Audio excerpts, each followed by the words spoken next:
Welcome to రాజనీతి.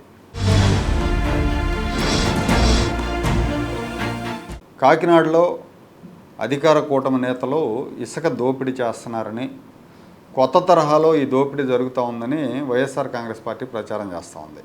కాకినాడ తీరంలో సముద్రంలోంచి ఇసుకని డ్రెడ్జింగ్ చేసి తీసి అమ్ముకుంటున్నారు అని వైసీపీ సోషల్ మీడియా అకౌంట్స్లో వీడియోలు పెడుతున్నారు. అంటే ఆ ఇసుకను డ్రెడ్జింగ్ చేస్తున్న విజువల్స్ అన్నీ కూడా సోషల్ మీడియాలో పోస్ట్ చేసి ఇసుకను దోపిడీ చేయడానికి కొత్త మార్గాలు వెతుక్కుంటున్నారని విమర్శిస్తున్నారు. కూటమి నాయకులు సముద్రంలో ఇసుకను కూడా వదలట్లేదు అని ఆరోపిస్తున్నారు. విషయం ఏంటంటే, కాకినాడ పోర్టు ఆధునీకరణ పనుల్లో భాగంగా పెద్ద పెద్ద కార్గో షిప్పులు పోర్టు దగ్గరకు సమీపంలోకి రావడానికి వీలుగా సముద్రాన్ని మరింత లోతుగా తవ్వుతున్నారు.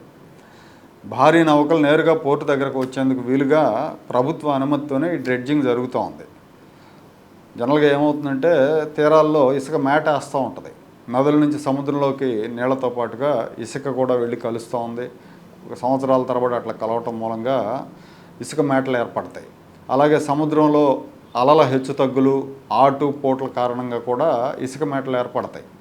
ఈ ఇసుక మేటల కారణంగా పోర్టుల్లో నౌకాశ్రయాల్లో భారీ నౌకలు అక్కడ సమీపంలోకి రాలేవు. కాబట్టి ఆ ఇసుక మేటను తొలగిస్తూ ఉండాలి. ఛానల్స్ని, లోపలికి వచ్చే ఛానల్స్ని లోతుగా తవ్వాలి. పెద్ద నౌకలు రావాలంటే ఇది తప్పనిసరి.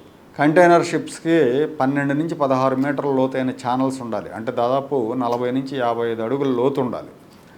కాబట్టి పీరియాడికల్గా, అంటే ఏడాదికి ఒకసారినో 6 నెలలకు ఒకసారినో ఈ ఇసుకని డ్రెడ్జింగ్ ద్వారా తొలగిస్తారు. ఈ మేట వేసిన ఇసుకని డ్రెడ్జింగ్ ద్వారా తొలగించి నౌకల రాకపోకలకు అంతరాయం లేకుండా చూస్తారు.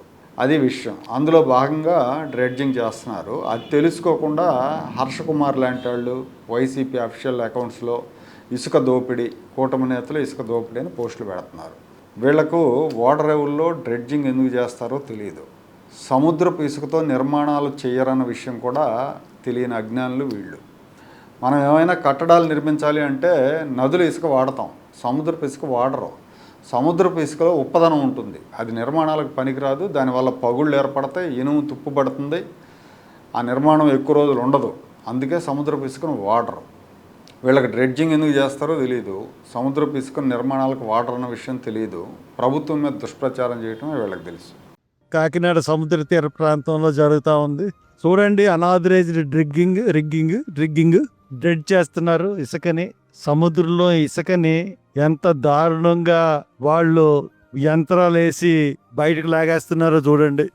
This is all unauthorised. Collector Kakinada ఏం చేస్తున్నారో తెలీదు, పొలిటీషియన్స్ ఏం చేస్తున్నారో తెలీదు. ఇంత దారుణంగా ఇక్కడ డ్రెడ్జింగ్ చేసేస్తున్నారు.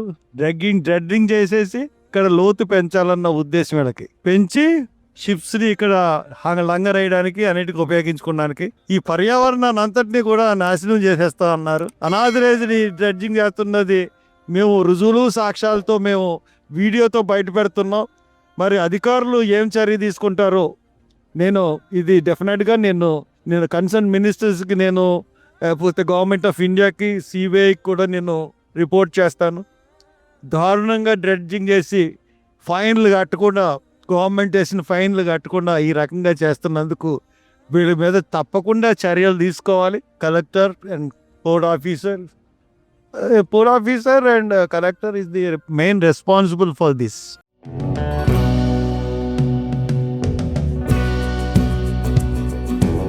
Like, share and subscribe to Rajaniti channel.